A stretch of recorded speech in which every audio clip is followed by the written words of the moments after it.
Hey folks, Gary Gomley here for Fab Solutions. Hope you're all keeping well. And I am still at the Customer Connect Expo in Las Vegas. And today I'm joined by Zach Frantz. Have I said that right, Zach? Yeah, you have. Thank you. Zach Frantz from Deepgram. Now I'm really excited because I've heard lots of stuff about Deepgram and all the types of things that we're doing in the world of AI. And Deepgram comes up all the time. So you're doing clearly very well. We're doing a good job. But for those that don't know Deepgram, Zach, why don't you tell us a little bit about who Deepgram are and what your specialisms are? Absolutely, yeah. So Deepgram plays in the voice AI space. So what that means specifically is we build foundational and frontier models for voice. So speech to text and text to speech. Yeah, excellent.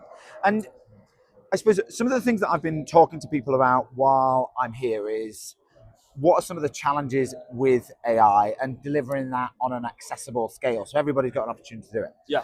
And one of the things that keeps coming up is costs. Now, I know the cost of transcription is coming down, but the cost of being able to deliver AI to more global markets like the Philippines and Pakistan and India isn't necessarily aligning to the cost of that lowering transcription. Yeah. So what is happening in that marketplace when it comes to being able to deliver costs at scale to a more accessible audience? Yeah, so like you said, the cost of transcription has definitely been coming down fairly rapidly. And Deepgram is the cost leader as well as the quality leader, which is great. But it's not just about that. It's about the cost of the application on top of the transcription, as well as the cost, the other software costs, right? So it's not just the transcription. It's not just that application, but it's the CRM. It's all the other tools as well. And the other thing to consider is we're still very early in the AI, in the voice AI space, right? So the use cases, there's a lot of use cases, but in the next 5 years, we're going to be going deeper into that agent, what the agent could actually do, and that's going to unlock additional value. Whereas right now, we're maybe just touching 5 or 10% of what maybe we'll be able to do in 3 or 4 years. So when we talk to organizations, say in the Philippines, for example, and we say to them, we'd like to talk to you about building conversational AI and conversational analytics into your contact center, the response is often, well, it's going to cost us too much. It's going to be cost prohibitive because our resource costs are so low. To add that in is going to cost even more. So how can organizations that are in that space reduce that cost to be able to make the business case more appealing? Yeah, well, one of the things that you could do is you could just build directly on top of something like Deepgram. So if you have maybe a small technology team or you want to hire a few consultants or a few developers, you could just build straight on top of it to make that a more accessible price point. So that's one thing that we're seeing a lot of our clients do is instead of buying the application layer, they're taking our APIs and they're doing something with that themselves. Sounds interesting. And I think when we start to look at the future roadmap for tech, I mean, it's changing at a hugely rapid rate. Hour by hour. Hour by hour, minute by minute. Yeah. So when you think about what the future is for you guys beyond transcription, so you're very well known for transcription, but I imagine your roadmap is going to change with the ever expanding advancements in AI and transcription and all the things that goes with it. So what is the roadmap for Deepgram beyond transcription? Absolutely, yeah. So historically, we've been doing this for about 10 years. So speech to text is our absolute bread and butter. It's where we're the leader in. And about a year ago, we actually started to get into the text to speech space. So if you think about kind of that full experience, when you're having a conversation with a voice agent, the first step is you transcribe it. It goes into an LLM, Meta, Claude, ChatGPT, whatever it might be.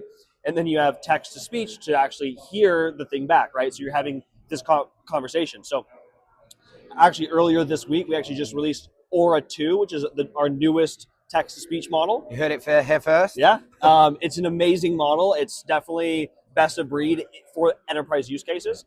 And then where we're actually going, we actually, a few months ago, we had a research breakthrough on true speech-to-speech. So what that means is instead of converting it to text to then go into the LLM, it never actually gets converted to text, just like how your brain, we're having this discussion, we don't convert it, right? Yeah. So that's where it's actually going. And is that like the the ASI approach is where it becomes a bit more human, it becomes a bit more free thinking, and it doesn't have to compute. Is that what that means? Is that the way that technology is coming? Yeah, so it'll still go into an LLM, but I'm not smart enough to know how it doesn't get converted to text. No idea. But it's going to be much faster, much more human-like, much more responsive.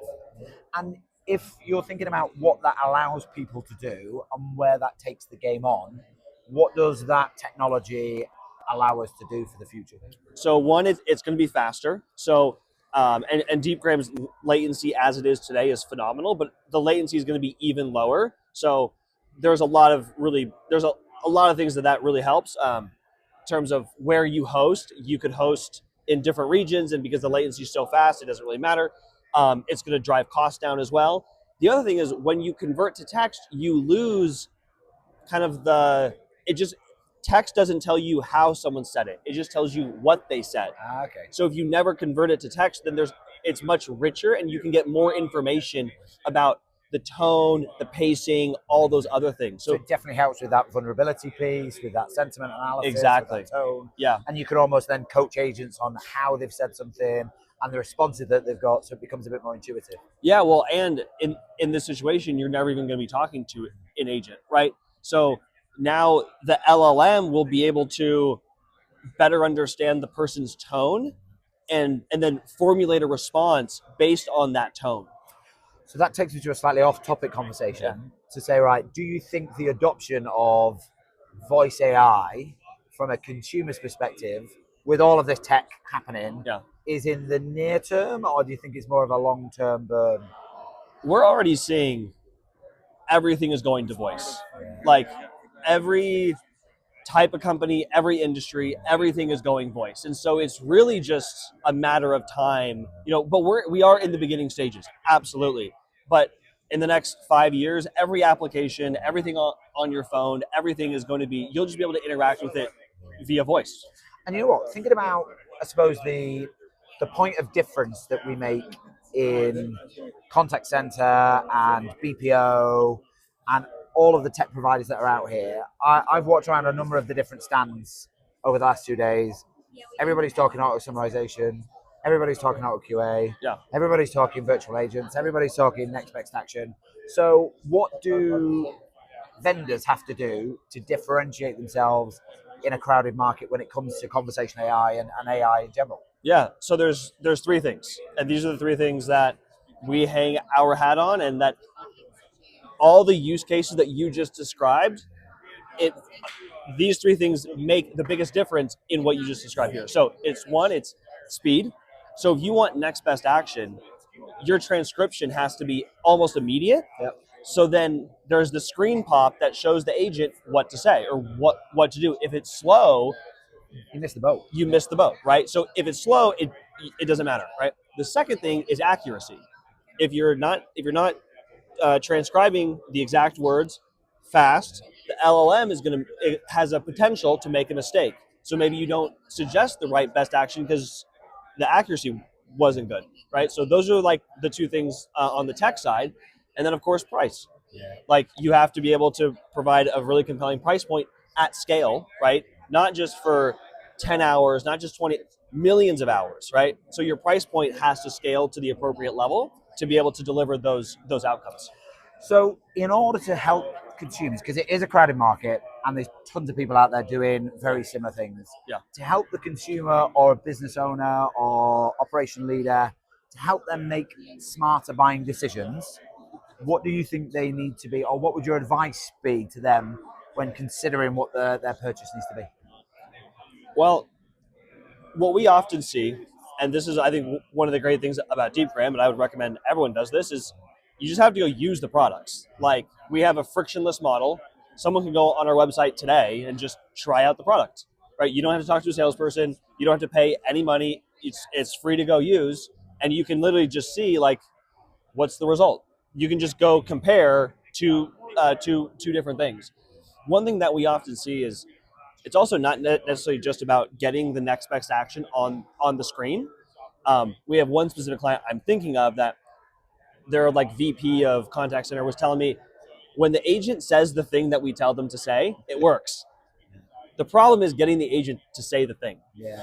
That's the biggest issue, right? And so it's also thinking about organizationally, what are you ready to actually implement and use? Because you could have the next best action, but the agents don't say it, you just wasted a ton of time and a ton of money.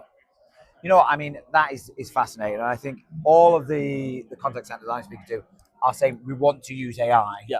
I just don't think often there is a clear strategy of how they want to use AI. Right. So I think there's a challenge across a number of people to say, right, what is the right thing to do and when? And I think what you talked about there is really important to say, right, pick a use case and perfect that before you try and boil the ocean on the rest of AI. And also, like, maybe just pick the easiest use case. Yeah. Like, pick a use case that you can implement in a quarter, not one that's going to take 12 months. Yeah. Because your executives are going to get, like, if you don't show results quickly, they've moved on to the next thing, right? You get bored and frustrated, and then you get fired. I didn't say it, you did. Well, listen, Zach, that has been a really interesting conversation. So thank you very much for that. Yeah, thank you. I feel like I'm in celebrity land with Deepgram, and I feel like I'm on a tech podcast of some description. But that's been really, really interesting to hear. Thank you very much for your time. Thank you. And hopefully you found that useful. If you have got any thoughts or any questions, drop them in the chat below when you see this on LinkedIn, and connect with Zach because he's an awesome guy. Take care, and I'll speak to you soon. Bye-bye.